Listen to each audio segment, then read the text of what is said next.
Deja de suplicar por dinero. Esas fueron las palabras que mi hija Martina dijo en voz alta, frente a toda la familia, mientras yo sostenía mi taza de café con las manos temblorosas. Es vergonzoso, agregó, mirando a los demás como si buscara aprobación. Y la consiguió. Todos asintieron con la cabeza. Mi yerno Mariano sonrió con desprecio. Mis nietas Camila y Cecilia bajaron la vista, avergonzadas de mí, no de ella. Yo estaba sentada en la punta de la mesa, en el lugar donde antes se sentaba mi difunto esposo, en la casa que yo misma pagué durante 30 años. Y ahora era la mendiga. La que pedía. La que molestaba. Sonreí. Fue una sonrisa pequeña, casi imperceptible. Pero sonreí. Entonces saqué mi teléfono del bolsillo de mi chaqueta gris, esa que tiene un botón flojo que nunca arreglé porque ya no importaba nada. Escribí un mensaje corto. Apenas 5 palabras. Cancelé todos los pagos automáticos. Lo envié a mi banco. Apreté el botón y dejé el teléfono sobre la mesa, boca abajo, con cuidado. Nadie notó nada. Seguían hablando, riendo, comiendo el pollo que yo había llevado porque Martina dijo que no tenía tiempo de cocinar. Nunca tenía tiempo para nada que tuviera que ver conmigo. El teléfono de Martina comenzó a sonar 30 segundos después. Ella lo ignoró la primera vez. La segunda vez frunció el ceño. La tercera vez lo tomó con irritación y salió de la sala. Yo seguí comiendo en silencio. Masticaba despacio. Sentía cada textura, cada sabor. Era como si después de 72 años finalmente estuviera probando la comida de verdad. Mi nombre es Aurea Correa. Tengo 72 años y acabo de recuperar mi vida en menos de 1 minuto. Pero para entender lo que pasó en esa mesa, en ese almuerzo que parecía tan normal, tienes que entender quién soy. O mejor dicho, quién fui. Porque la mujer que era antes de ese domingo ya no existe más. Ella murió en esa mesa. Y nació alguien nuevo. Vivo sola desde hace 7 años. Mi esposo murió de un infarto mientras regaba las plantas del jardín. Fue un sábado por la mañana. Yo estaba adentro preparando el desayuno. Escuché el ruido de la manguera golpeando el suelo. Corrí y lo encontré tirado entre las hortensias. Todavía tenía los ojos abiertos. Me miró. Intentó decir algo. No pudo. Se fue así, rápido, sin despedirse. Dejó un vacío tan grande que durante meses sentí que caminaba por la casa como un fantasma. Los muebles seguían en su lugar. Las fotos en la pared. Pero todo estaba muerto. Martina vino al funeral. Lloró. Abrazó a sus hijas. Le dijo a todo el mundo que yo era una mujer fuerte, que iba a estar bien. Después se fue. No volvió en 3 meses. Cuando regresó fue para pedirme dinero. Dijo que necesitaba ayuda con la matrícula de las niñas. Yo le di. Siempre le daba. Porque era mi hija. Porque pensé que eso era amor. Pensé que dar era lo mismo que ser amada. La casa donde vivo es pequeña. 2 habitaciones, una cocina estrecha, un baño con azulejos viejos que ya no brillan aunque los limpie cada día. Está en un barrio tranquilo donde todos se conocen. O se conocían. Ahora casi no salgo. Me duelen las rodillas. Me duele la espalda. Me duele el alma, pero eso no se dice. Las mujeres de mi edad no hablamos de esas cosas. Nos quejamos del clima, de los precios, de los vecinos. Pero del alma no. Del alma nunca. Todas las mañanas me levanto a las 6. Preparo café. Me siento en la ventana de la cocina y miro la calle vacía. A veces pasa el señor que vende pan. A veces una mujer con su perro. A veces nadie. Y yo sigo ahí, sosteniendo la taza caliente entre mis manos, sintiendo como el vapor me llega a la cara. Es el único momento del día en el que siento algo parecido a la paz. Después empieza la rutina. Barrer. Lavar. Cocinar para nadie. Esperar llamadas que no llegan. Martina me llama una vez por semana. Siempre los martes. Siempre a la misma hora. Siempre con el mismo tono de voz cansado, como si hablar conmigo fuera una obligación que cumple porque sí. Mamá, ¿cómo estás? Bien, hija. Necesito que me hagas un favor. Siempre necesita favores. Nunca pregunta cómo dormí. Nunca pregunta si me duele algo. Nunca pregunta si estoy sola. Porque sabe la respuesta. Y no le importa. Mis nietas Camila y Cecilia tienen 18 y 20 años. Son bonitas. Inteligentes. Estudian en una universidad cara. Tienen ropa de marca. Teléfonos nuevos cada año. Viajan. Publican fotos. Viven una vida que yo nunca tuve. Y está bien. Yo quiero que ellas tengan más. Pero a veces, cuando veo sus fotos en las redes sociales, me pregunto si saben quién pagó por todo eso. Si saben que su abuela vive con $200 al mes después de pagar sus cuentas. Si saben que dejé de comprar mi medicina para la presión porque el dinero no alcanzaba. Si saben algo. El almuerzo fue idea de Martina. Me llamó el viernes. Mamá, ven el domingo. Vamos a estar todos. Hace mucho que no nos reunimos. Su voz sonaba extraña. Demasiado alegre. Demasiado falsa. Pero yo acepté. Porque siempre acepto. Porque tengo miedo de que si digo que no, dejen de llamarme del todo. Y entonces, ¿qué me queda? Llegué temprano. Toqué el timbre. Nadie abrió. Toqué de nuevo. Escuché risas adentro. Finalmente Mariano abrió la puerta. No me saludó. Solo se hizo a un lado. Entré cargando una bolsa con el pollo que había cocinado desde las 5 de la mañana. Martina estaba en la sala con sus hermanas, las tías de las niñas, dos mujeres que siempre me miraron con lástima. Hola mamá, dijo Martina sin levantarse. Deja eso en la cocina. Me sentí pequeña. Invisible. Como si ocupara un espacio que no me correspondía. Fui a la cocina. Puse el pollo en la mesa. Volví a la sala. No había lugar para sentarme. Todos los sillones estaban ocupados. Me quedé de pie hasta que Cecilia se levantó y me dio su lugar. Gracias, le dije. Ella no respondió. Volvió a mirar su teléfono. La conversación giraba alrededor de cosas que yo no entendía. Viajes. Restaurantes. Marcas de ropa. Martina hablaba de un carro nuevo que quería comprar. Un carro alemán, dijo, de esos que tienen asientos de cuero. Mariano estuvo de acuerdo. Las niñas aplaudieron. Yo escuchaba en silencio. Pensaba en mi propio carro, ese que tiene 20 años y que casi no prende en las mañanas frías. Pensaba en cuántas veces le presté dinero a Martina. Cuántas veces dije que sí cuando debí decir no. Entonces ella lo dijo. Mamá siempre está pidiendo dinero. Lo dijo así. Sin contexto. Sin razón. Como si hubiera estado esperando el momento perfecto para humillarme. Todos se quedaron en silencio. Me miraron. Yo sentí como la sangre se me subía a la cara. Martina continuó. Es vergonzoso. Ya tiene su pensión. No entiendo por qué siempre necesita más. Deja de suplicar por dinero, mamá. En serio. Fue entonces cuando sonreí. Y saqué mi teléfono. Y escribí ese mensaje. Y todo cambió. Cuando Martina era pequeña, tenía miedo de la oscuridad. Todas las noches yo me sentaba al borde de su cama y le contaba historias hasta que se dormía. Historias de princesas valientes, de animales que hablaban, de mundos mágicos donde nunca pasaba nada malo.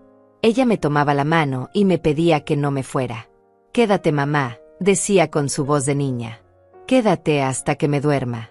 Y yo me quedaba. Siempre me quedaba. A veces me dormía ahí mismo, sentada en esa silla incómoda, con la espalda doblada, solo para que ella se sintiera segura. Mi esposo trabajaba en una fábrica de muebles. Salía a las 5 de la mañana y regresaba a las 7 de la noche. Llegaba cansado, con aserrín en el pelo, oliendo a barniz y sudor. Pero siempre me saludaba con un beso. Siempre preguntaba por Martina. Siempre cenaba lo que yo había preparado sin quejarse nunca. Era un buen hombre. No teníamos mucho dinero, pero teníamos suficiente. O eso pensaba yo. Ahora sé que suficiente es relativo. Suficiente para algunos nunca es suficiente para otros. Martina creció queriendo más. Más juguetes. Más ropa. Más atención. En la escuela veía a las otras niñas con sus mochilas de marca y sus zapatos importados. Llegaba a casa llorando. ¿Por qué yo no puedo tener eso, mamá? ¿Por qué somos pobres? Yo le explicaba que no éramos pobres. que teníamos un techo, comida, amor. Pero para ella eso no era suficiente. El amor no se puede mostrar en Instagram. El amor no impresiona a nadie. Cuando tenía 15 años me pidió un teléfono nuevo. Uno de esos que acababan de salir, que costaban más de lo que mi esposo ganaba en un mes. Le dije que no. Fue la primera vez que le negué algo importante. Se encerró en su cuarto durante 3 días. No comió. No habló. Solo salía para ir al baño. Yo golpeaba su puerta y le rogaba que saliera. Mi esposo me decía que la dejara, que estaba manipulando. Pero yo no podía. No podía soportar sentir que mi hija me odiaba. Al 4.º día vendí mi anillo de compromiso. Era lo único de valor que tenía. Un anillo de oro blanco con un diamante pequeño que mi esposo me había dado 20 años atrás. Lo llevé a una joyería del centro. El hombre detrás del mostrador lo examinó con un lente especial. Me ofreció $200. Yo sabía que valía más. Pero necesitaba el dinero rápido. Acepté. Compré el teléfono. Se lo di a Martina. Ella lo tomó sin mirarme a los ojos. Gracias, dijo. Nada más. No preguntó cómo lo había conseguido. No le importó. Esa noche mi esposo notó que el anillo no estaba en mi dedo. Aurea, ¿qué hiciste? Su voz no era de enojo. Era de tristeza. Una tristeza profunda que me partió el corazón más que cualquier grito. Yo le expliqué. Él no dijo nada. Solo me abrazó. Y en ese abrazo yo sentí todo lo que había perdido. No solo el anillo. Algo más grande. Algo que nunca pude recuperar. Los años pasaron y Martina se convirtió en una mujer hermosa. Estudió administración en una universidad pública. Conoció a Mariano en una fiesta. Él venía de una familia con dinero. No mucho, pero más que nosotros. Usaba relojes caros. Conducía un carro del año. Hablaba con ese tono de superioridad que tienen las personas que nunca han pasado hambre. Cuando Martina me lo presentó, yo supe que había problemas. Pero callé, porque ya había aprendido que mi opinión no importaba. Se casaron cuando ella tenía 23 años. La boda fue cara. Demasiado cara. Martina quería un vestido importado. Quería flores blancas específicas que solo crecían en otro país. Quería una fiesta con 200 invitados. Mi esposo y yo pagamos la mitad. Pedimos un préstamo que tardamos 5 años en pagar. Trabajé limpiando casas los fines de semana para ayudar con los pagos. Mis rodillas empezaron a dolerme en esa época. Pero no importaba. Era la boda de mi hija. Su día especial. El día de la boda Martina estaba radiante. Yo la ayudé a ponerse el vestido. Le acomodé el velo. Le dije que se veía hermosa. Ella me miró por el espejo y sonrió. Pero era una sonrisa extraña. Como si estuviera mirando a través de mí. Como si yo fuera solo una herramienta útil para ese momento. Después de la ceremonia hubo fotos. Muchas fotos. En ninguna aparecí yo. Martina dijo que quería fotos solo con gente joven. Que las fotos con los padres eran anticuadas. Mi esposo y yo nos quedamos sentados en una mesa del fondo, comiendo en silencio, mientras todos bailaban. 3 años después nacieron las gemelas. Camila y Cecilia. 2 bebés idénticas con ojos grandes y pelo oscuro. Yo ofrecí mudarme con ellos para ayudar. Martina dijo que no. Que ya tenía quien la ayudara. Una niñera que le costaba $600 al mes. Yo me preguntaba de dónde sacaba ese dinero. Mariano trabajaba en ventas, pero su sueldo no era tan alto. Después entendí. Tarjetas de crédito. Préstamos. Una vida construida sobre deudas que se acumulaban como nubes oscuras antes de una tormenta. Las visité en el hospital el día que nacieron. Llevé ropa que había tejido durante meses. Pequeños suéteres rosados con botones de madera. Gorros suaves. Cobijas delicadas. Martina los miró y dijo gracias sin mucho entusiasmo. Después los puso en una bolsa y nunca los usó. Meses más tarde los vi en una venta de garaje que hizo. Los estaba vendiendo a $2 cada uno. No dije nada. Me fui a casa y lloré hasta que me dolió el pecho. Mi esposo murió cuando las gemelas tenían 5 años. Fue tan repentino que no hubo tiempo de prepararse. Un día estaba ahí. Al día siguiente no. Martina vino al funeral con un vestido negro elegante. Lloró durante la ceremonia. Después del entierro volvió a su vida. Yo me quedé sola en esa casa que de repente parecía enorme y vacía. Los primeros meses fueron terribles. Me despertaba en las noches pensando que escuchaba su voz. Buscaba su olor en la ropa que todavía colgaba en el closet. Preparaba café para 2 por costumbre. Martina me llamó 3 meses después del funeral. Mamá, necesito hablar contigo. Fui a su casa. Pensé que finalmente íbamos a hablar de él. De cómo me sentía. De cómo era vivir sola. Pero no. Me sentó en la sala y me explicó que tenía problemas de dinero.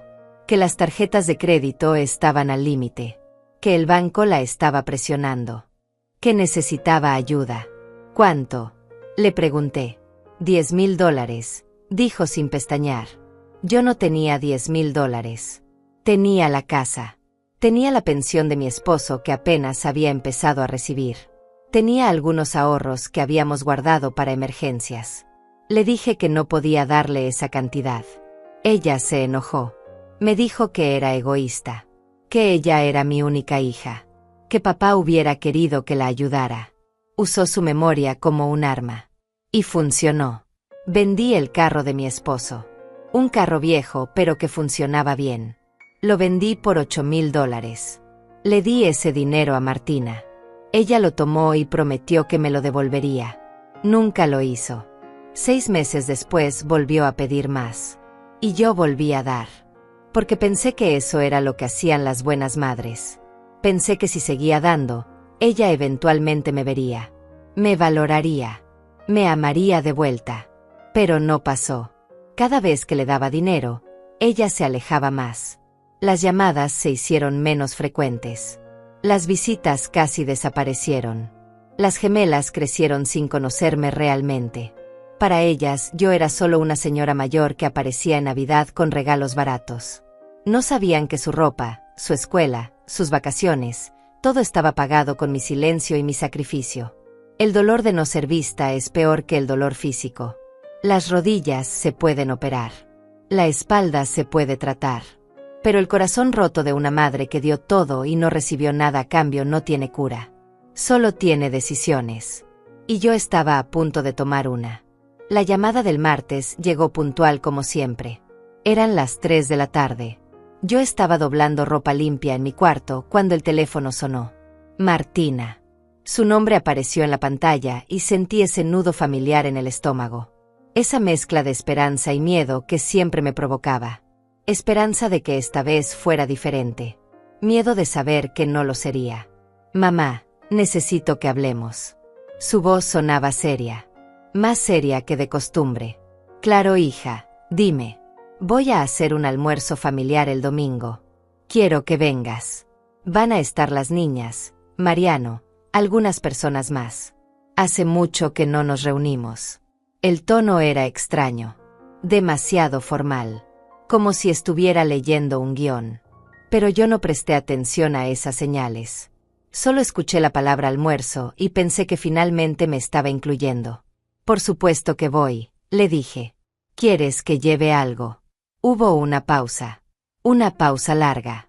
Después ella respondió. No, mamá, no es necesario. Solo ven. A las 12. No llegues tarde. Y colgó. Ni siquiera se despidió. Yo me quedé con el teléfono en la mano, mirando la pantalla negra, sintiendo que algo no estaba bien. Pero me convencí a mí misma de que estaba imaginando cosas. Que era mi ansiedad. Que tenía que dejar de ser tan negativa. El miércoles fui al mercado. Compré pollo, papas, zanahorias, especias. Gasté $40 que no tenía. Dinero que necesitaba para mis medicinas. Pero pensé que valía la pena. Pensé que si llegaba con comida, Martina vería que yo todavía era útil. Que todavía podía aportar algo. Que merecía estar ahí. Mientras cocinaba el jueves por la noche, recordé algo que había pasado 2 meses atrás. Martina me había pedido que cuidara a las gemelas un fin de semana. Ella y Mariano iban a viajar. Un viaje de aniversario, dijo. Yo acepté emocionada. Hacía años que no pasaba tiempo real con mis nietas. Limpié la casa. Compré sus galletas favoritas. Preparé sus cuartos con sábanas limpias. El viernes por la noche llegó un mensaje. Mamá, cambio de planes. Ya conseguimos quien las cuide. Gracias de todos modos. Ni siquiera una disculpa. Ni una explicación. Solo la cancelación. Yo me había quedado sentada en la sala, mirando las galletas sobre la mesa, sintiendo como algo dentro de mí se quebraba un poco más. Pero no dije nada. Nunca decía nada. El sábado antes del almuerzo sonó el timbre. Era el cartero con una carta certificada. La abrí con manos temblorosas. Era del banco. Una notificación sobre una tarjeta de crédito.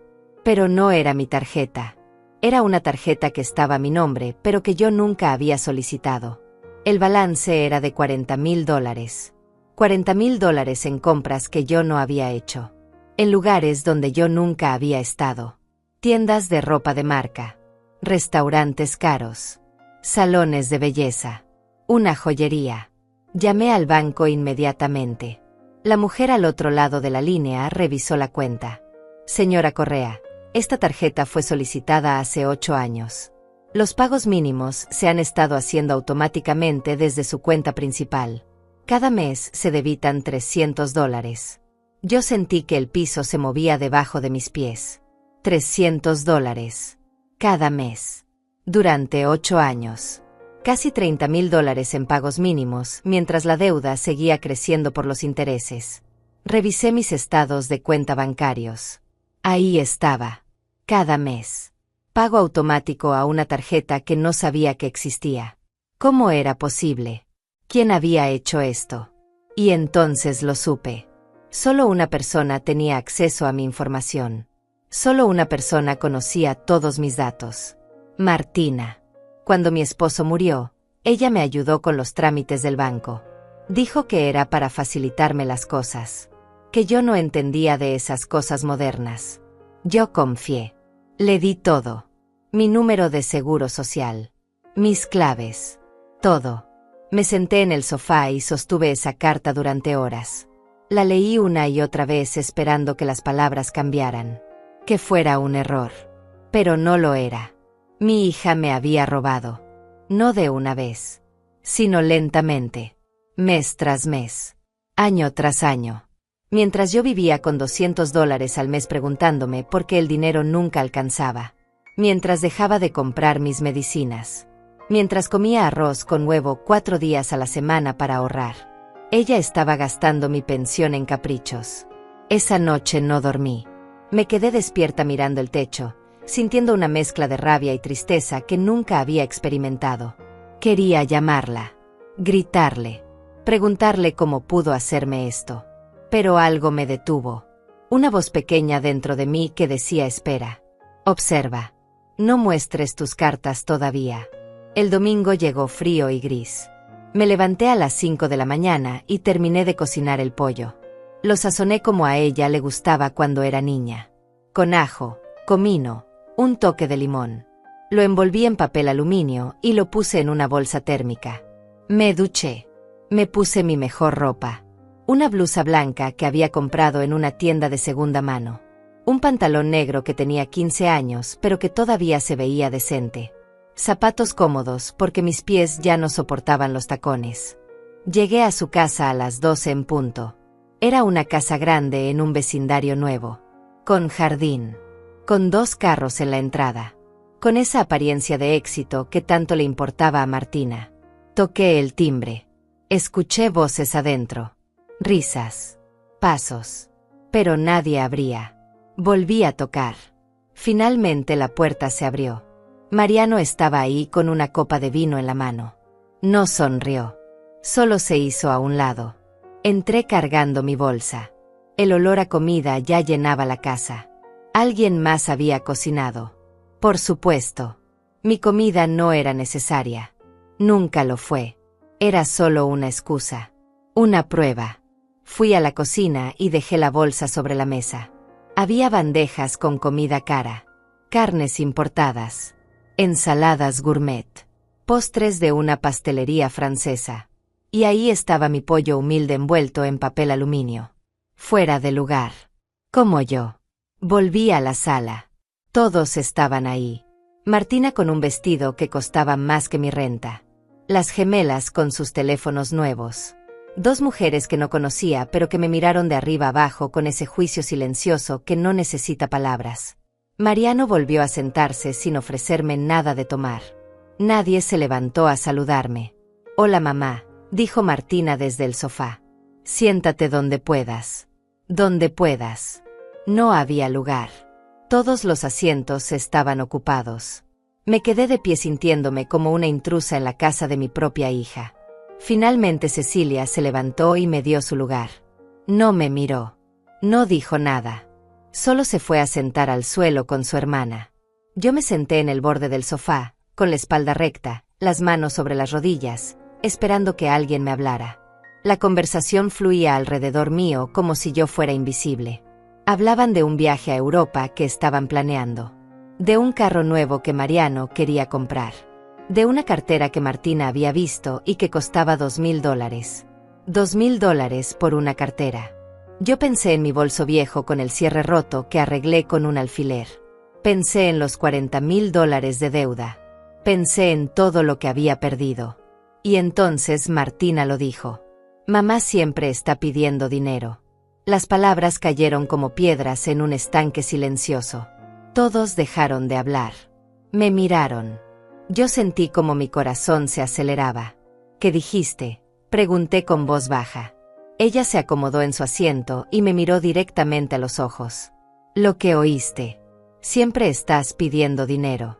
Es vergonzoso, mamá. Ya tienes tu pensión. Deja de suplicar. Fue en ese momento cuando todo se volvió claro. No era un almuerzo familiar. Era una emboscada. Una humillación pública planeada. Todos lo sabían. Todos estaban ahí para presenciarlo. Para reírse. Para hacerme sentir pequeña. Para que yo entendiera mi lugar. Y mi lugar no era con ellos. Sonreí. Saqué mi teléfono. Y escribí esas 5 palabras que cambiarían todo. El silencio después de sus palabras fue denso como el aire antes de una tormenta. Todos me miraban esperando una reacción. Esperando que yo me quebrara. Que llorara. Que me disculpara. Que rogara. Pero yo solo sonreí. Fue una sonrisa pequeña, tranquila, que salió de un lugar dentro de mí que ni siquiera sabía que existía. Un lugar donde el dolor se había convertido en algo diferente. En claridad. Saqué mi teléfono del bolsillo de mi chaqueta con movimientos lentos y deliberados. Mis dedos temblaban ligeramente, pero no por miedo. Era otra cosa. Era el temblor que viene antes de saltar. Antes de volar. Antes de dejarse caer sabiendo que ya no hay nada que perder. Abrí la aplicación del banco. Busqué la sección de pagos automáticos. Y ahí estaba. El pago mensual de $300 a la tarjeta de crédito terminada en 4723. La tarjeta de Martina. La tarjeta que ella había abierto a mi nombre. La deuda que yo había estado pagando durante 8 años sin saberlo. Escribí el mensaje. Cancelé todos los pagos automáticos asociados a tarjetas de crédito. Mis dedos se movieron con una seguridad que me sorprendió. Presioné enviar. Vi la confirmación en la pantalla. Operación exitosa. Sus pagos automáticos han sido cancelados. Dejé el teléfono sobre la mesa de centro con cuidado. Boca abajo. Como si fuera solo otro objeto sin importancia.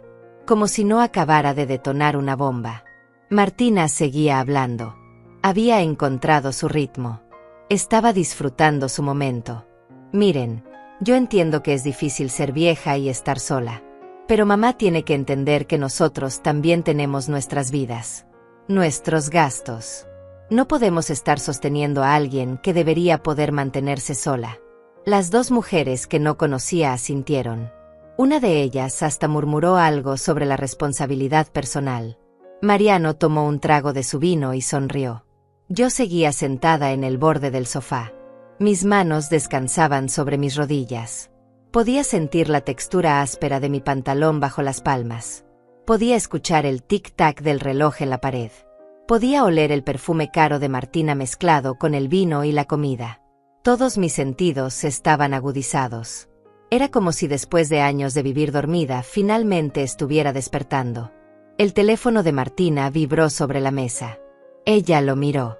Frunció el ceño. Siguió hablando. Además, las niñas están creciendo. Van a necesitar un carro pronto. Las dos. No puedo estar preocupándome por los problemas de mamá cuando tengo que pensar en el futuro de mis hijas. El teléfono vibró otra vez. Y otra vez. Martina lo tomó con irritación y miró la pantalla. Su expresión cambió. Solo un poco. Un destello de confusión cruzó su rostro. «Disculpen un momento», dijo levantándose. Salió hacia el pasillo. Yo me quedé ahí sentada. Nadie me hablaba. Las dos mujeres conversaban entre ellas en voz baja. Mariano revisaba su propio teléfono. Las gemelas seguían en el suelo mirando sus pantallas. Era como si yo no existiera. Y tal vez era verdad. Tal vez nunca había existido realmente para ellos. Solo era una fuente de recursos. Un banco con piernas y corazón. Y ahora ese banco había cerrado. Podía escuchar a Martina en el pasillo hablando por teléfono. Su voz había perdido esa seguridad. Sonaba tensa. Confundida. ¿Cómo es posible? No, yo hice el pago el mes pasado. Debe ser un error del sistema. Revise de nuevo, por favor. Una pausa. ¿Qué quiere decir cancelado? Yo no cancelé nada. Otra pausa más larga. Pero eso es imposible. Tiene que haber un error. Necesito hablar con un supervisor. Ahora. Mariano levantó la vista. ¿Qué pasa?, preguntó en dirección al pasillo. Martina no respondió. Seguía en el teléfono. Su voz subía de volumen. No me importa lo que diga el sistema. Alguien tiene que arreglar esto inmediatamente. Tengo pagos pendientes. Tengo cargos que vencen. Esto es inaceptable. La desesperación empezaba a filtrarse entre sus palabras. Era un sonido que yo conocía bien. El sonido del pánico cuando el piso desaparece bajo tus pies. Regresó a la sala con el teléfono todavía en la mano. Su rostro había perdido color. Mamá, dijo mirándome directamente. Hiciste algo con los pagos. Todos se volvieron hacia mí. Yo sostuve su mirada. No dije nada. Martina dio un paso hacia mí. Mamá, el banco dice que cancelaste los pagos automáticos. ¿Por qué harías eso? Necesito que llames ahora mismo y los reactives. Ahora. Levanté mi teléfono de la mesa con calma. Lo miré como si fuera la primera vez que lo veía. Después miré a Martina. ¿Cuál tarjeta?, pregunté. Mi voz salió tranquila. Casi suave. Ella parpadeó. ¿Qué? Pregunté cuál tarjeta. Porque yo no tengo tarjetas de crédito. Nunca he tenido una. No puedo pagar una. Vivo con $200 al mes después de pagar mis cuentas básicas. Así que no entiendo de qué tarjeta hablas. El silencio que siguió fue diferente. Ya no era el silencio de la humillación. Era el silencio del descubrimiento. Mariano miraba a Martina con el ceño fruncido. Las dos mujeres se habían callado completamente. Hasta las gemelas levantaron la vista de sus teléfonos. Martina abrió la boca. La cerró. La abrió de nuevo. Mamá, sabes perfectamente de qué hablo. La tarjeta. La que me ayudaste a conseguir hace años. Tú aceptaste ser la titular. Yo negué con la cabeza lentamente. No acepté nada. Tú abriste una tarjeta a mi nombre sin mi permiso. Has estado usando mi información. Mi crédito. Mi pensión. Durante 8 años. Y yo acabo de descubrirlo hace 2 días. Saqué la carta del banco de mi bolso. La había doblado y guardado en el fondo. La desdoblé y la sostuve en alto. $40,000. Esa es la deuda que tú creaste a mi nombre. $30,000 en pagos que yo he hecho sin saberlo. Mientras tú vivías en esta casa grande. Mientras comprabas carteras de $2,000. Mientras planeabas viajes a Europa. Martina se quedó paralizada. Su boca se abrió pero no salió ningún sonido. Mariano se levantó del sofá. ¿Qué diablos está diciendo? Martina lo miró. Su rostro pasó del blanco al rojo. Mamá está confundida. Ella sabe lo de la tarjeta. Siempre lo supo. Ella ofreció ayudarme. Yo reí. No fue una risa feliz. Fue el tipo de risa que sale cuando el dolor es tan grande que solo puede salir así. Ofrecí ayudarte. ¿Con qué dinero? Con los $200 que me quedan cada mes después de que tú me robas 300. Con la pensión que apenas alcanza para comer. Con las medicinas que dejo de comprar para que tus pagos no reboten. Las dos mujeres se levantaron incómodas. Creo que deberíamos irnos, dijo una. Esto parece algo privado. Martina las ignoró. Estaba mirándome con una intensidad que nunca había visto. Mamá, no puedes hacer esto. Si cancelas los pagos me van a embargar. Van a quitarme todo. La casa. Los carros. Van a arruinar mi crédito. No puedes hacerme esto. Después de todo lo que he hecho por ti. Me levanté lentamente del sofá. Mis rodillas protestaron, pero no me importó. Me paré frente a mi hija y la miré a los ojos. Todo lo que has hecho por mí. Dime, Martina, ¿qué has hecho por mí? Has robado mi identidad. Has robado mi dinero. Me has humillado. Me has ignorado. Me has tratado como si fuera un estorbo. Pero tienes razón en algo. Yo te di todo. Mi juventud. Mis sueños. Mi salud. Mi dignidad. Y ahora voy a darte una última cosa. Voy a darte la oportunidad de enfrentar las consecuencias de tus acciones. Tomé mi bolso. Caminé hacia la puerta. Martina me siguió. Mamá, por favor. Podemos arreglar esto. Podemos hablar. No te vayas así. Su voz había cambiado completamente. Ya no era la mujer segura que me había humillado minutos antes. Era una niña asustada. Pero yo ya no era la madre que se quedaba solo porque su hija tenía miedo de la oscuridad. Abrí la puerta. El aire frío de afuera me golpeó la cara. Olía a lluvia. Martina, dije sin voltearme. Arregla tu propio desastre. Yo ya arreglé el mío. Y salí. Caminé las 4 cuadras hasta la parada del autobús con las piernas temblando. No por debilidad, sino por adrenalina. Por primera vez en años me sentía viva. Cada paso sobre el pavimento húmedo sonaba como una declaración. Estoy aquí. Existo. Importo. El aire frío llenaba mis pulmones y con cada respiración sentía como algo dentro de mí se expandía. Algo que había estado encogido durante demasiado tiempo. Me senté en la banca de metal de la parada. Estaba fría. Podía sentir el frío atravesando mi pantalón. A mi lado había una mujer joven con un bebé dormido en sus brazos. Me sonrió con esa sonrisa cansada que solo las madres entienden. Yo le devolví la sonrisa. Por un momento pensé en decirle algo. En advertirle. No des todo. No te pierdas a ti misma. Pero callé. Cada una tiene que aprender sus propias lecciones. Cada una tiene que encontrar su propio límite. El autobús llegó 20 minutos después.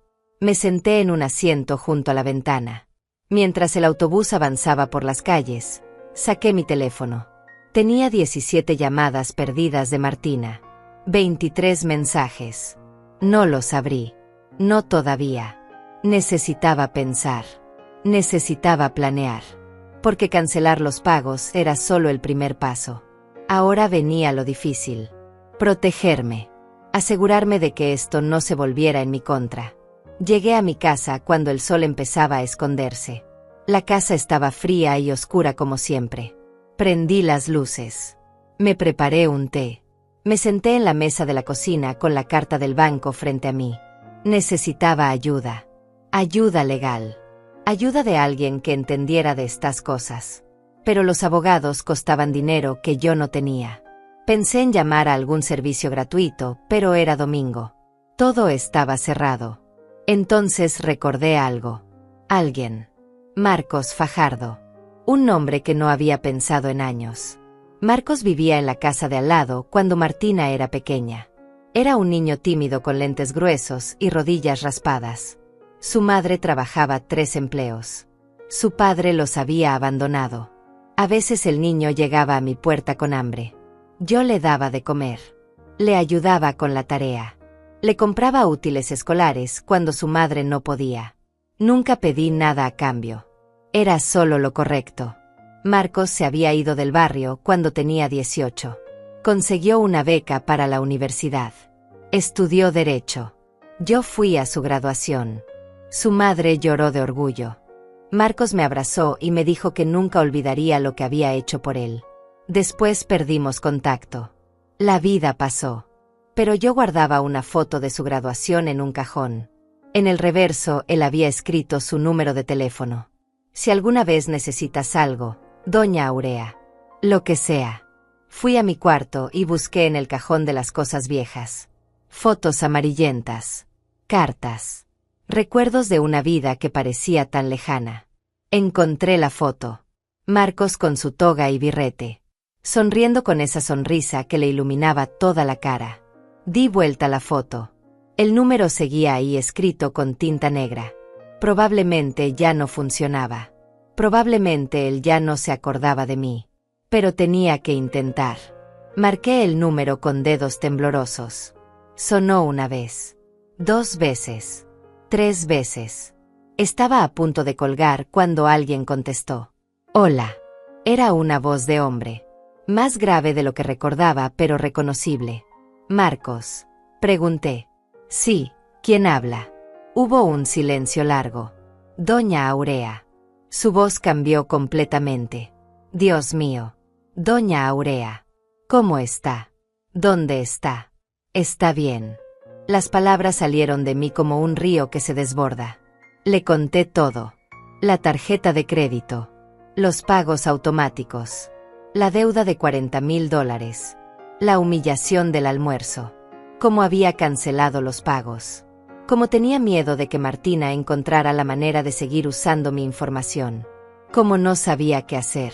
Hablé y hablé hasta que ya no me quedaron palabras. Marcos escuchó en silencio. Cuando terminé, él respiró profundo. Doña Aurea, lo que le hicieron es fraude de identidad. Es un delito grave. Tenemos que actuar rápido. ¿Dónde vive ahora? Sigo en la misma casa, le dije. Voy para allá, respondió. Voy a llevar algunos documentos.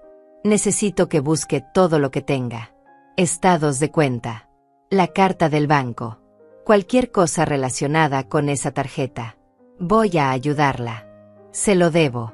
No me debes nada, le dije. Él se rió suavemente. Le debo todo. Llegó en menos de 1 hora. Cuando abrí la puerta casi no lo reconocí. Ya no era ese niño flaco con lentes gruesos. Era un hombre alto con traje oscuro y maletín de cuero. Pero cuando sonrió vi al mismo niño que comía galletas en mi cocina mientras yo le ayudaba con las matemáticas. Me abrazó. Un abrazo largo y sincero. Después entramos. Él se sentó en la mesa de la cocina y sacó una laptop y varios papeles de su maletín. Cuénteme todo de nuevo, dijo. Pero ahora despacio. Cada detalle importa. Yo le conté. Esta vez con más calma. Él tomaba notas. Hacía preguntas. Cuando descubrió la tarjeta. ¿Cómo cree que Martina obtuvo su información? Si alguna vez firmó algo. Si tiene acceso a su cuenta bancaria. Mientras hablábamos, mi teléfono no dejaba de sonar. Martina llamaba una y otra vez. Los mensajes seguían llegando. Mamá, por favor. Tenemos que hablar. No puedes hacerme esto. Piensa en las niñas. Marcos miró el teléfono. ¿Puedo ver los mensajes?, preguntó. Se los mostré. Él los leyó con atención. Después negó con la cabeza. Está tratando de manipularla. Es el patrón clásico. Primero negación. Después súplicas. Pronto vendrán las amenazas. Necesitamos documentar todo. Me enseñó cómo tomar capturas de pantalla de los mensajes. Cómo guardar los registros de llamadas. Cómo hacer una cronología de todo lo que había pasado. Trabajamos durante 3 horas. Cuando terminamos, teníamos un archivo completo. Pruebas. Fechas. Montos. Todo organizado y claro. Esto es suficiente para una demanda, dijo Marcos. Pero primero necesitamos proteger su información. Mañana a primera hora vamos al banco. Vamos a congelar todas sus cuentas. Vamos a cambiar todas sus claves. Vamos a asegurarnos de que ella no pueda acceder a nada más. Y después, pregunté. Después presentamos una denuncia formal por fraude. El banco tendrá que investigar. Con estas pruebas van a ver que usted es la víctima. La deuda se cancelará. Y Martina tendrá que enfrentar las consecuencias legales. Pero tengo que advertirle, doña Aurea. Esto va a ser difícil. Ella es su hija. La van a presionar para que retire la denuncia. Van a usar a sus nietas. Van a decirle que está destruyendo a la familia. Tiene que estar preparada. Miré mis manos. Manos viejas con venas marcadas y piel manchada. Manos que habían trabajado toda una vida. Que habían cocinado miles de comidas. Que habían limpiado. Que habían cosido. Que habían dado. Siempre dado. Estoy cansada de dar, dije. Estoy cansada de ser la que siempre cede. La que siempre perdona. La que siempre se sacrifica. Por primera vez en mi vida voy a elegirme a mí. Aunque duela. Aunque me llamen egoísta. Aunque me quede sola. Voy a elegirme. Marcos sonrió. Esa es la doña Aurea que yo recuerdo. La mujer fuerte que me enseñó que la bondad no es debilidad. Pero también que la bondad no significa dejarse pisotear. Se quedó un rato más. Me explicó cada paso del proceso legal. Me dio su número personal. Me dijo que podía llamarlo a cualquier hora del día o la noche. Me hizo prometerle que no hablaría con Martina sin un testigo presente. Que no firmaría nada. Que no haría ningún acuerdo sin consultarlo primero. Cuando se fue, la casa quedó en silencio. Pero era un silencio diferente. No era el silencio de la soledad. Era el silencio de la calma antes de la batalla. Me preparé otra taza de té. Me senté junto a la ventana. Afuera la calle estaba vacía. Las luces de las casas vecinas se iban apagando una por una. Miré mi teléfono. Ahora había 32 mensajes. No los leí. Los borré todos. Bloqueé el número de Martina. Bloqueé el número de Mariano. Esta conversación había terminado. Ahora hablarían los abogados. Hablarían los bancos. Hablaría la justicia. Esa noche dormí mejor de lo que había dormido en años. Soñé con mi esposo. Estábamos jóvenes otra vez. Bailábamos en la sala de nuestra primera casa. Él me susurraba al oído. Estoy orgulloso de ti. Siempre supe que eras más fuerte de lo que pensabas. Me desperté con lágrimas en las mejillas. Pero eran lágrimas buenas. Lágrimas de liberación. El sol entraba por la ventana. Era lunes. El primer día del resto de mi vida. El lunes amaneció claro y frío. Me levanté a las 5 como siempre, pero esta vez no fue por costumbre. Fue porque no podía seguir en la cama. Había demasiado que hacer. Demasiado que arreglar. Demasiados años de silencio que finalmente iban a hablar. Me duché con agua caliente hasta que el espejo se empañó. Me vestí con cuidado. Pantalón negro. Blusa blanca. El mismo abrigo de siempre. Pero me sentía diferente. Como si la ropa fuera un uniforme de guerra. Marcos llegó a las 7 en punto. Tocó la puerta y yo ya estaba lista con todos los documentos en una carpeta que había encontrado en el closet. Una carpeta vieja de cuando mi esposo guardaba papeles importantes. Ahora guardaba mi libertad. Subimos a su carro. Era un carro modesto pero limpio. Olía a café y a cuero. No hablamos mucho durante el camino. Él conducía con seguridad. Yo miraba por la ventana viendo pasar el mundo que de repente parecía más brillante. Llegamos al banco a las 8:30. Había poca gente. Una mujer joven nos atendió detrás de un escritorio con una placa que decía asesora financiera. Marcos explicó la situación con voz clara y profesional. Mi clienta ha sido víctima de fraude de identidad. Necesitamos congelar todas sus cuentas inmediatamente. Cambiar todas las contraseñas. Y revisar cualquier actividad sospechosa en los últimos 10 años. La mujer nos miró con una mezcla de preocupación y eficiencia. Pidió mi identificación. Revisó mi cuenta en su computadora. Sus dedos se movían rápido sobre el teclado. Después frunció el ceño. Señora Correa, Veo aquí que tiene una tarjeta de crédito con un balance de $40,300. Los pagos automáticos fueron cancelados ayer. Le expliqué que yo no había abierto esa tarjeta, que alguien había usado mi información sin mi permiso, que recién me había enterado hace 3 días. Ella asintió. Voy a iniciar una investigación de fraude. Esto puede tomar entre 30 y 60 días. Mientras tanto vamos a congelar la tarjeta. Nadie podrá hacer cargos adicionales. Y vamos a suspender los pagos hasta que se resuelva la investigación. Marcos intervino. Necesitamos que todo quede documentado. Queremos copias de todos los estados de cuenta de esa tarjeta desde que fue abierta. Queremos el registro de la solicitud original. Queremos saber qué documentos se usaron para abrirla. La mujer tomó notas. Todo esto lo va a recibir por correo en los próximos 10 días hábiles. También vamos a enviar una carta oficial declarando que la señora Correa es víctima de fraude y que la deuda está en disputa. Eso protegerá su puntaje de crédito. Sentí un alivio tan grande que casi me pongo a llorar ahí mismo. Pero me contuve. Todavía no era momento de llorar. Era momento de pelear. Salimos del banco 2 horas después. Habíamos cambiado todas mis contraseñas. Habíamos puesto alertas de fraude en mi crédito. Habíamos cerrado cuentas viejas que ni siquiera recordaba que existían. Marcos había tomado fotos de todo. Había pedido copias certificadas de cada documento. Estaba construyendo un caso tan sólido que nadie podría ignorarlo. Ahora viene lo difícil, dijo mientras caminábamos hacia el carro. Tenemos que ir a la policía a presentar una denuncia formal. Esto va a iniciar una investigación criminal. Martina podría enfrentar cargos de fraude. Podría ir a la cárcel. Es su hija. Tiene que estar absolutamente segura de que quiere hacer esto. No hay vuelta atrás. Me detuve en medio de la acera. La gente pasaba a nuestro alrededor. El sol calentaba mi cara.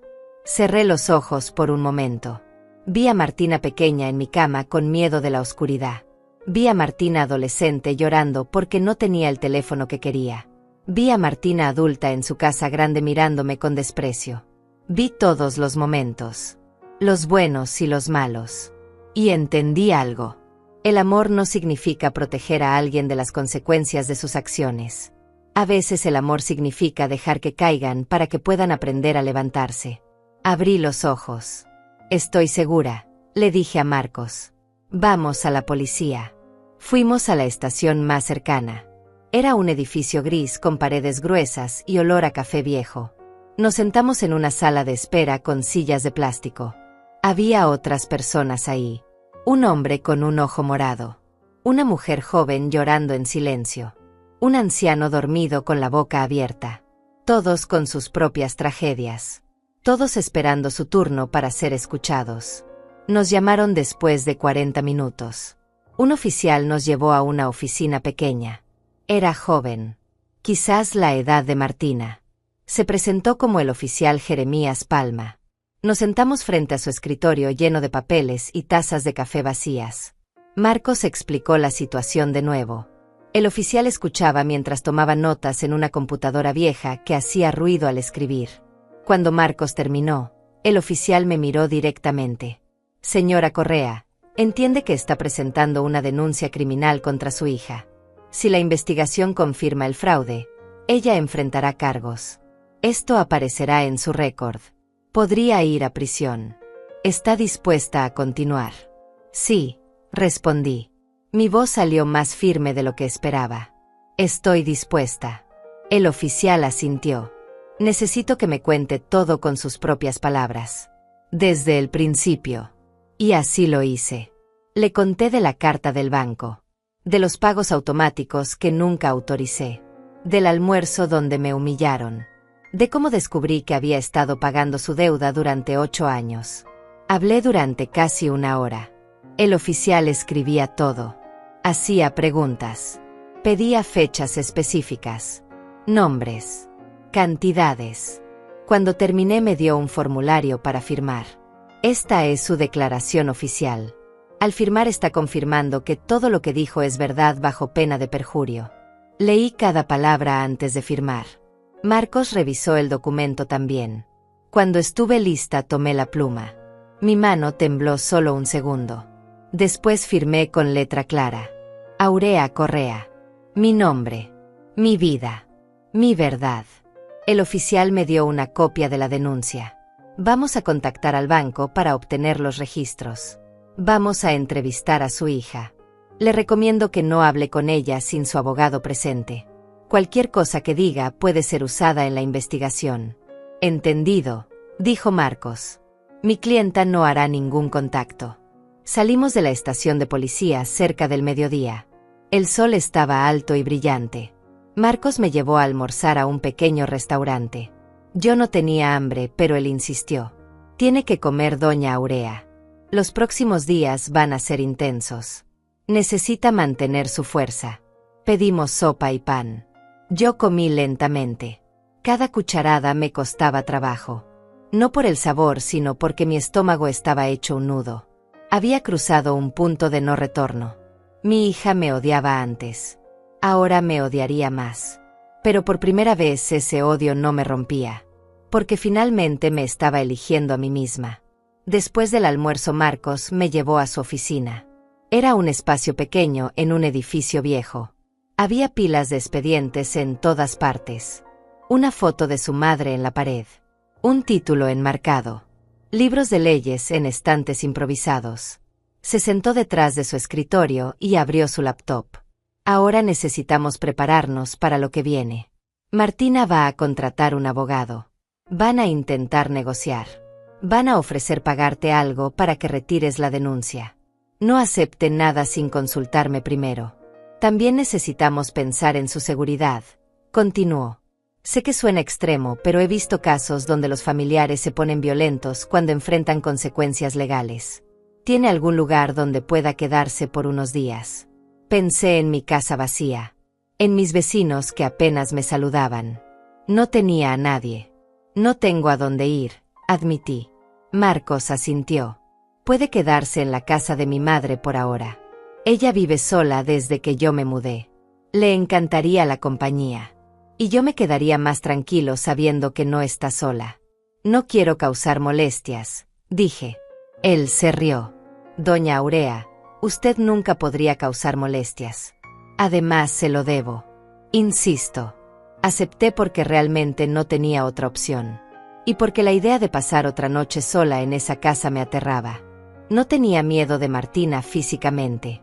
Tenía miedo del silencio. Del peso de lo que había hecho. De la soledad que vendría después. Esa tarde Marcos me llevó a su casa para empacar algunas cosas. Entré con cuidado como si la casa ya no fuera mía. Empaqué ropa en una bolsa vieja. Tomé mis medicinas. Mi cepillo de dientes. Una foto de mi esposo. Miré alrededor de la casa donde había vivido tanto tiempo. Cada rincón tenía una memoria. Pero también tenía dolor. Tal vez era tiempo de dejar ir. De empezar de nuevo. Mientras cerraba la bolsa escuché un carro afuera. Miré por la ventana. Era el carro de Martina. Ella se bajó rápido y caminó hacia la puerta. Marcos la vio también. Quédese aquí, me dijo. Yo me encargo. Salió a interceptarla antes de que llegara a la puerta. Yo me quedé adentro viendo a través de la ventana. Martina hablaba rápido, gesticulando con las manos. Marcos negaba con la cabeza. Su postura era firme. Profesional. Después de unos minutos Martina gritó algo y regresó a su carro. Se fue con las llantas chillando contra el pavimento. Marcos regresó adentro. Intentó exigir hablar con usted. Le dije que toda comunicación tiene que pasar por mí. No se puso contenta. Vamos a irnos ahora antes de que regrese.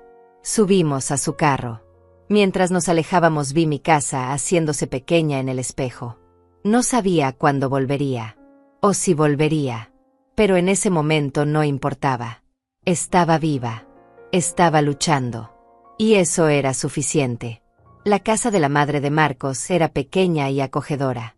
Olía a canela y a limpio. Ella me recibió con un abrazo largo. Doña Aurea, qué alegría tenerla aquí. Marcos me contó todo. Usted quédese el tiempo que necesite. Esta es su casa. Se llamaba Ivana y tenía mi edad. Recordaba perfectamente todos los días que yo había alimentado a su hijo. Todas las veces que lo había ayudado con la tarea. Nunca olvidé su bondad, me dijo con lágrimas en los ojos. Ahora es mi turno de cuidarla. Me instalé en un cuarto pequeño con una cama suave y cortinas blancas. Había una foto de Marcos niño sobre la mesita de noche. Deshice mi bolsa. Colgué mi ropa en el pequeño closet. Me senté en la cama y por primera vez en días dejé que las lágrimas salieran. Lloré por todo lo que había perdido. Por la hija que creí tener y que nunca existió. Por los años desperdiciados esperando amor que nunca llegó. Lloré hasta que ya no me quedaron lágrimas. Después me lavé la cara y salí del cuarto. Ya había llorado suficiente. Ahora tocaba pelear. Los siguientes 3 días fueron intensos. Marcos me llamaba cada mañana con actualizaciones. El banco había confirmado que la tarjeta fue abierta con documentos falsificados usando mi información. Martina había firmado la solicitud con mi nombre. Había una copia de mi identificación que ella había tomado sin mi permiso años atrás. Las pruebas eran contundentes. No había manera de negar lo que había hecho. El miércoles Marcos recibió una llamada del abogado de Martina. Un hombre con voz grave que hablaba con ese tono condescendiente de quien está acostumbrado a ganar. Mi clienta está dispuesta a llegar a un acuerdo. Está dispuesta a pagar la deuda en su totalidad si la señora Correa retira todos los cargos. Marcos puso el teléfono en altavoz para que yo escuchara. Le respondió con voz tranquila pero firme. Mi clienta no está interesada en ningún acuerdo. Su hija cometió un delito. Hay consecuencias. Los acuerdos se terminaron. El abogado intentó otra táctica. Entiende que esto va a destruir a una familia. Hay niños involucrados. Nietas que van a sufrir por esto. La señora Correa realmente quiere hacer eso. Marcos me miró. Yo asentí. Él continuó. Las nietas van a estar bien. Lo que no está bien es que una madre abuse de su hija mayor de esta manera durante años. La conversación es esta. Vemos esto en corte o su clienta acepta un acuerdo de culpabilidad con servicio comunitario y restitución. Pero los cargos no se retiran. Hubo un silencio largo del otro lado. Después el abogado colgó. Marcos sonrió. Está asustado. Sabe que no tienen caso. Van a volver. Probablemente con una oferta mejor. Pero no importa lo que ofrezcan. No ceda, doña Aurea. Esto no es sobre dinero. Es sobre justicia. Yo sabía que tenía razón. Pero también sabía que cada día que pasaba me alejaba más de mis nietas. De cualquier posibilidad de tener una familia. Pero una familia construida sobre abuso y mentiras no era una familia.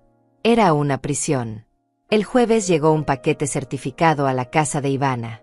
Era del banco.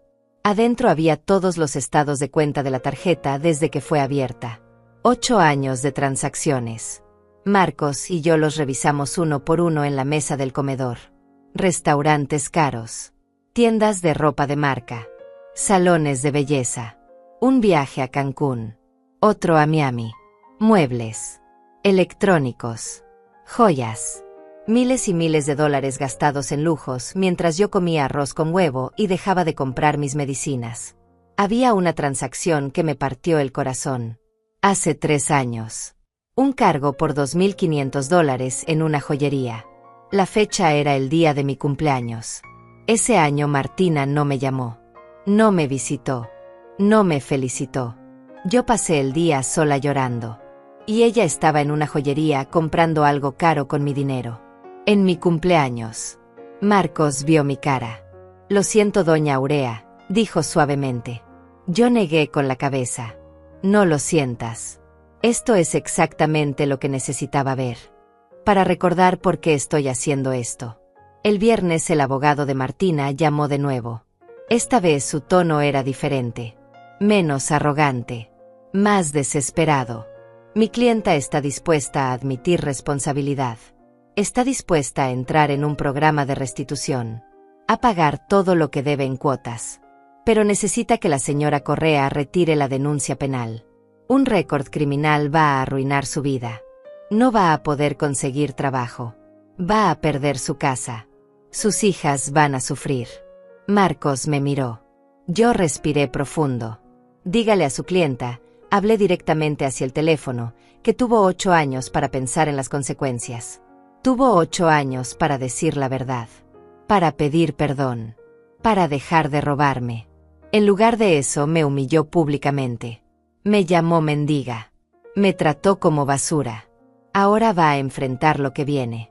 Y mis nietas van a aprender una lección importante. Que las acciones tienen consecuencias.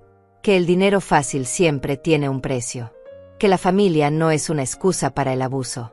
Se hizo un silencio. Después el abogado suspiró. Entiendo. Vamos a prepararnos para ir a corte entonces. Y colgó. Marcos cerró su laptop. Lo hizo muy bien, doña Aurea. Sé que no fue fácil. No fue fácil. Pero fue necesario. Esa noche no pude dormir.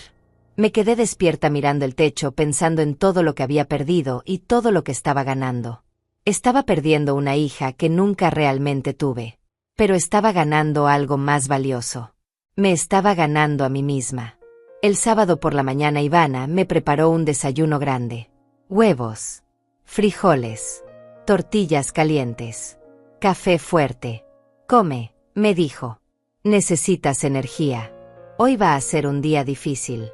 No entendía a qué se refería hasta que escuché el timbre. Ivana fue a abrir. Escuché voces. Voces que reconocí. Martina. Mariano. Las gemelas. Habían venido. Todos ellos. Marcos había llegado temprano esa mañana para revisar unos papeles. Se paró inmediatamente y fue hacia la puerta. Yo lo seguí. Ahí estaban. En el pequeño jardín de entrada. Martina se veía terrible.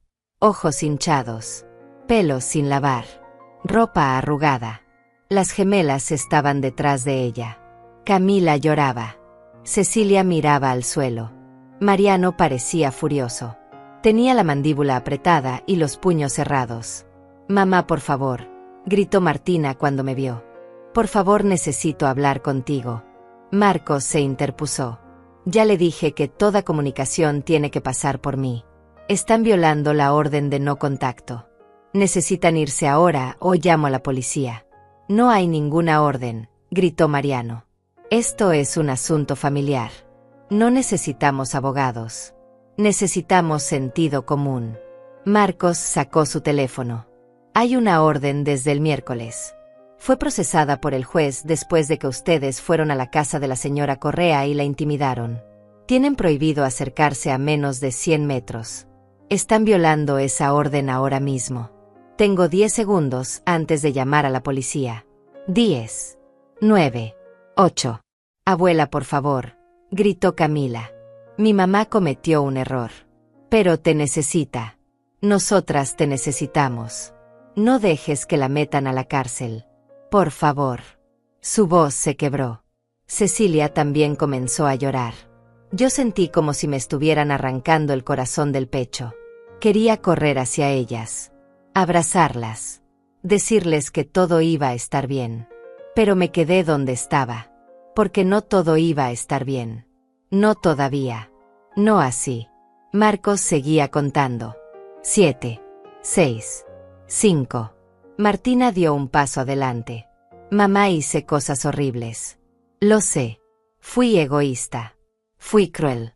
Pero soy tu hija. Tu única hija. No puedes hacer esto. Soy tu sangre. Por favor. Te lo ruego.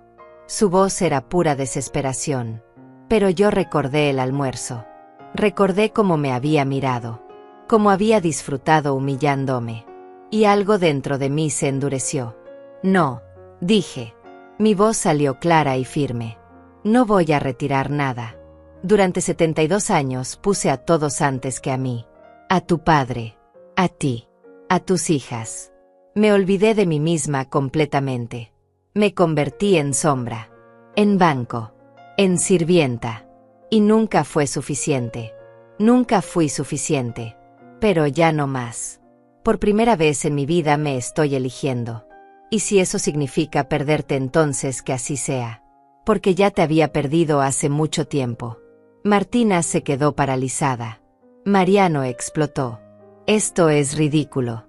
Eres una vieja amargada que está destruyendo a su propia familia por orgullo. Marcos levantó el teléfono. 3, 2. Mariano tomó a Martina del brazo. Vámonos. Esto es pérdida de tiempo. Ella siempre fue una egoísta.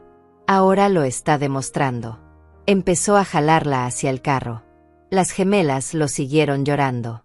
Antes de subirse al carro, Martina se volteó una última vez. Esto no se va a quedar así, mamá. Voy a luchar. Voy a contratar al mejor abogado. Voy a demostrar que tú me autorizaste todo. Que estás senil. Que no sabes lo que haces. Y cuando termine vas a terminar en un asilo. Sola. Como te mereces. Se subió al carro y se fueron con un chirrido de llantas. Me quedé ahí parada viéndolos irse. Las piernas me temblaban. Ivana me puso una mano en el hombro. Ven. Siéntate. Entramos. Me senté en el sofá. Marcos se sentó a mi lado. Lo hizo increíble doña Aurea. Sé que fue durísimo. Pero mantuvo su posición. Eso es lo más importante. Yo asentí. Pero por dentro me sentía vacía. Había ganado una batalla. Pero sentía como si hubiera perdido algo más grande. Algo que nunca podría recuperar. La audiencia fue programada para un martes gris de marzo. Habían pasado 6 semanas desde aquel domingo que cambió todo. 6 semanas de noches sin dormir.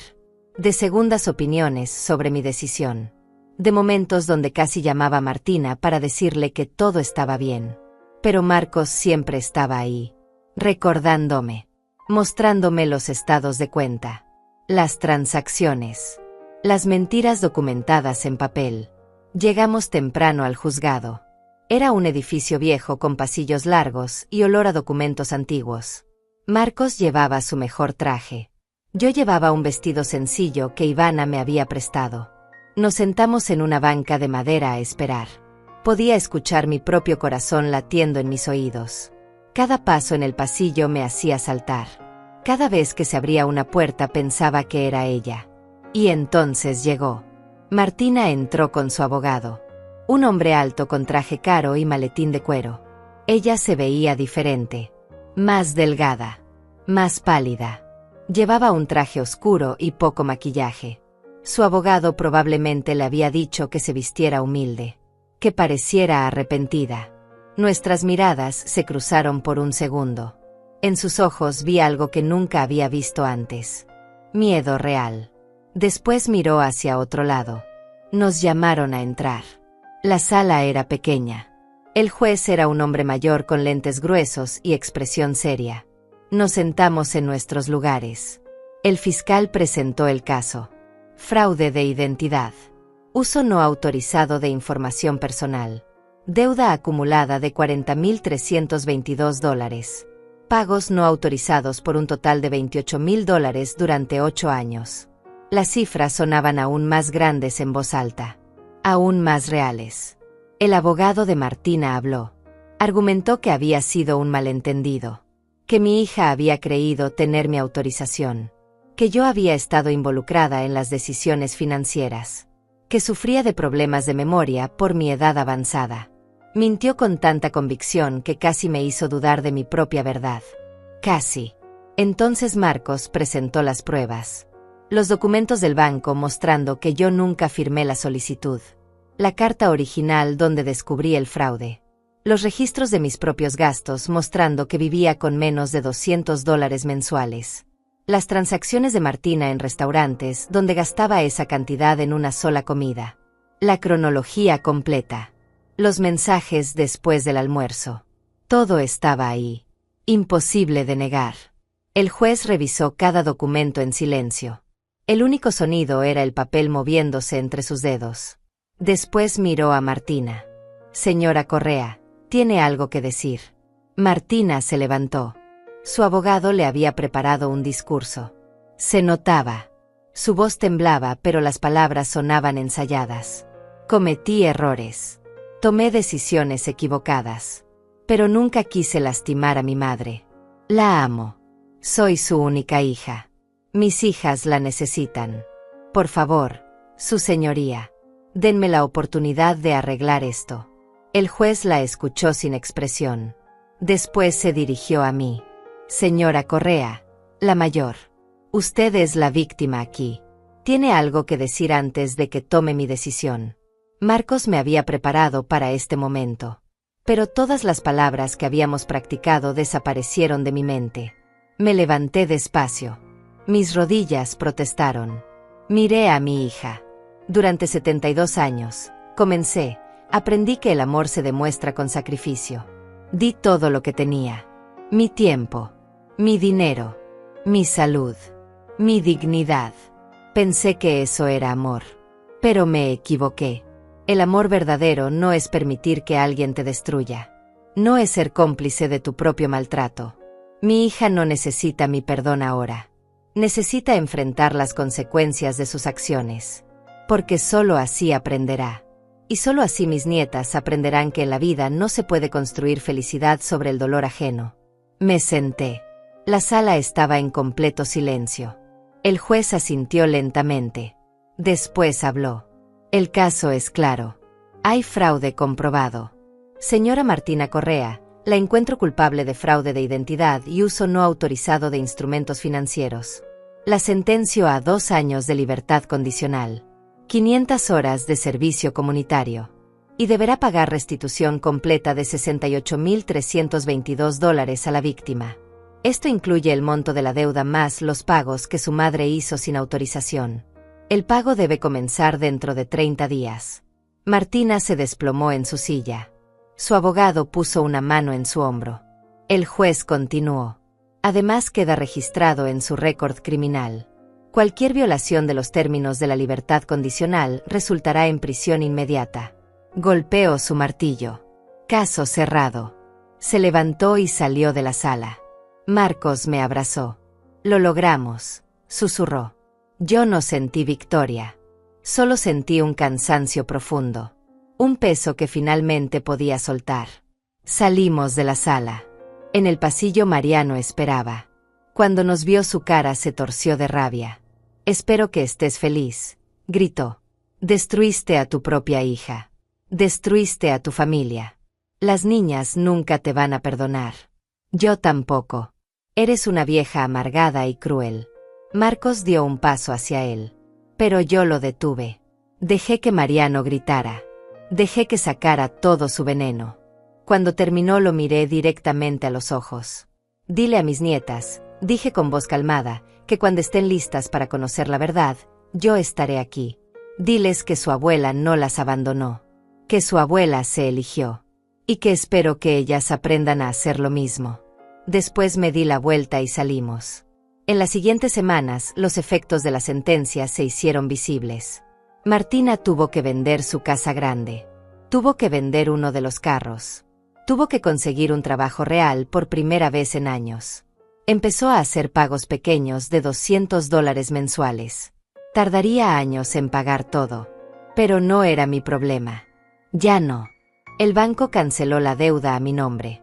Mi crédito fue restaurado. Recibí una carta oficial disculpándose por no haber detectado el fraude antes. Me ofrecieron servicios de monitoreo gratis de por vida. Acepté. Marcos me ayudó a abrir una nueva cuenta en un banco diferente. Esta vez solo yo tenía acceso. Solo yo conocía las claves. Una tarde sonó mi teléfono. Era un número desconocido. Contesté con precaución. Abuela, dijo una voz joven. Era Cecilia. Había encontrado mi nuevo número de alguna manera. No sé cómo. Abuela, necesito hablar contigo. Me dijeron cosas. Mamá me dijo cosas. Pero encontré los papeles de la corte. Vi los estados de cuenta. Vi todo lo que hizo. Lo siento. Lo siento mucho. No sabíamos. Su voz se quebró. Yo cerré los ojos. El perdón no llega fácil. Pero llega. Cuando estés lista, le dije, podemos hablar. Pero tiene que ser tu decisión. No porque tu mamá te mande. No porque sientas obligación. Porque realmente quieres conocer a tu abuela. La verdadera. No la que te contaron que era. Ella prometió llamar pronto. Colgamos. Era un comienzo pequeño. Pero era un comienzo. 3 meses después de la sentencia, tomé una decisión. No iba a volver a esa casa. La casa donde había vivido tanto dolor. Donde cada rincón me recordaba lo que había perdido. Lo que había dado. Lo que nunca recibí de vuelta. Era momento de empezar de nuevo. Realmente de nuevo. Encontré un lugar pequeño al lado de un lago. Era apenas un apartamento de una habitación en un edificio viejo. Pero tenía una ventana grande que daba al agua. Podía ver el amanecer cada mañana. Podía escuchar el sonido de los pájaros. Podía respirar sin sentir que las paredes me aplastaban. La renta era de $400. Con mi pensión restaurada podía pagarla. Incluso me sobraba para vivir con dignidad. Marcos me ayudó con la mudanza. No había mucho que llevar. Dejé los muebles viejos. Las fotos que dolían demasiado mirar. Las cartas que guardaba de Martina cuando era niña. Todo se quedó atrás. Empaqué solo lo esencial. Mi ropa. Mis medicinas. La foto de mi esposo el día de nuestra boda. Eso era todo lo que necesitaba. El día que me instalé en mi nuevo hogar llovió. Una lluvia suave que limpiaba todo. Me senté junto a la ventana con una taza de té y miré el lago. Las gotas creaban círculos perfectos en el agua. Cada círculo se expandía y después desaparecía. Como las vidas. Como las decisiones. Como el dolor que finalmente se va. Cecilia cumplió su promesa. Me llamó 2 semanas después de aquella primera vez. Quedamos en vernos en un café cerca del lago. Llegué temprano. Nerviosa. No sabía qué esperar. Cuando ella entró casi no la reconocí. Ya no era la niña con el teléfono pegado a la mano. Era una mujer joven tratando de entender cosas demasiado complicadas para su edad. Nos sentamos frente a frente. Ella pidió café. Yo pedí té. Durante los primeros minutos ninguna habló. Después ella rompió el silencio. Vi todo, abuela. Los papeles de la corte. Los estados de cuenta del banco. Las transacciones. Mamá gastó tu dinero durante años. Y tú nunca dijiste nada. ¿Por qué? ¿Por qué no nos contaste? Porque pensé que el amor significaba aguantar en silencio. Le respondí. Pensé que si seguía dando eventualmente iba a ser suficiente. Eventualmente iba a ser vista. Valorada. Amada. Pero estaba equivocada. El amor no es sufrimiento. El amor no es sacrificio sin límites. El amor también es respeto. Es reciprocidad. Es elegirse a uno mismo cuando nadie más lo hace. Ella lloró. Yo también. Nos tomamos las manos sobre la mesa. No solucionamos todo en esa conversación. El daño era demasiado profundo. Pero era un comienzo. Un puente pequeño sobre un abismo enorme. Quedamos en vernos de nuevo.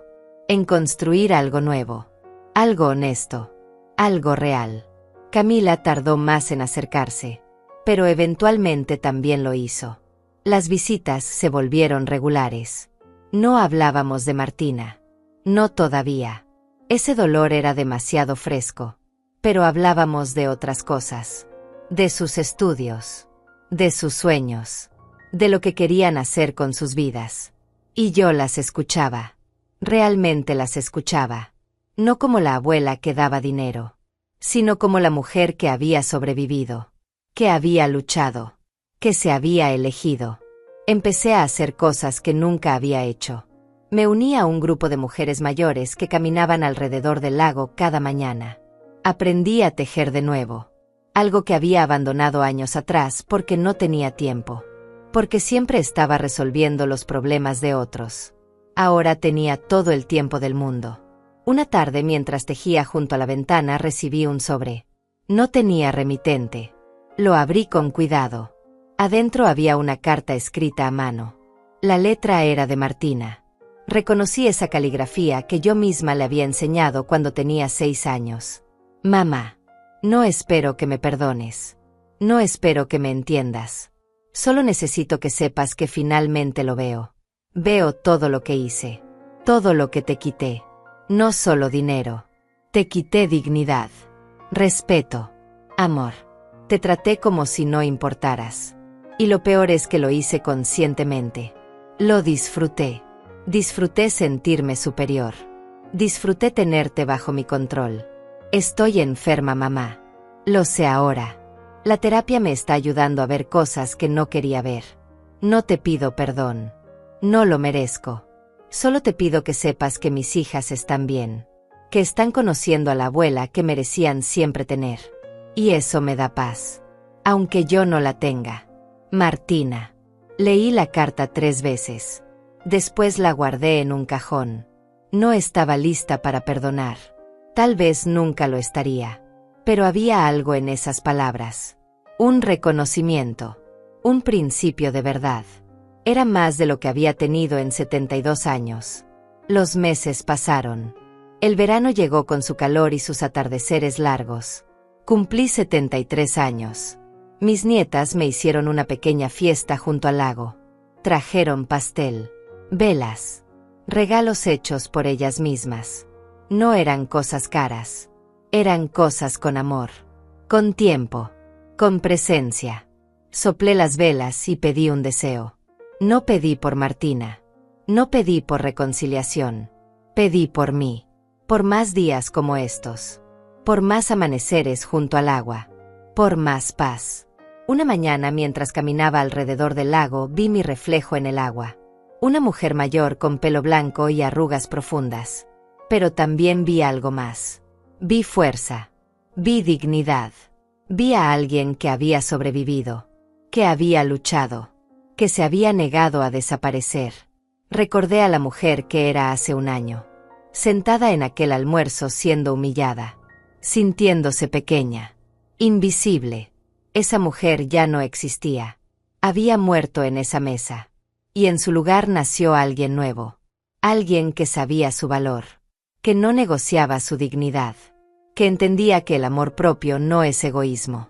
Es supervivencia. Ahora vivo con tranquilidad.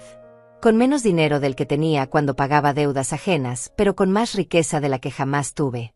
Riqueza de tiempo. De paz. De elecciones propias. Cada mañana me despierto y decido cómo quiero vivir mi día. No hay llamadas exigiendo favores. No hay humillaciones escondidas detrás de palabras dulces. No hay cadenas disfrazadas de obligación familiar. A las mujeres que me escuchan quiero decirles algo. No esperen a tener 72 años para elegirse. No esperen a ser humilladas públicamente para decir basta. No esperen a perderlo todo para darse cuenta de que ustedes también importan. El amor familiar no es una excusa para el abuso.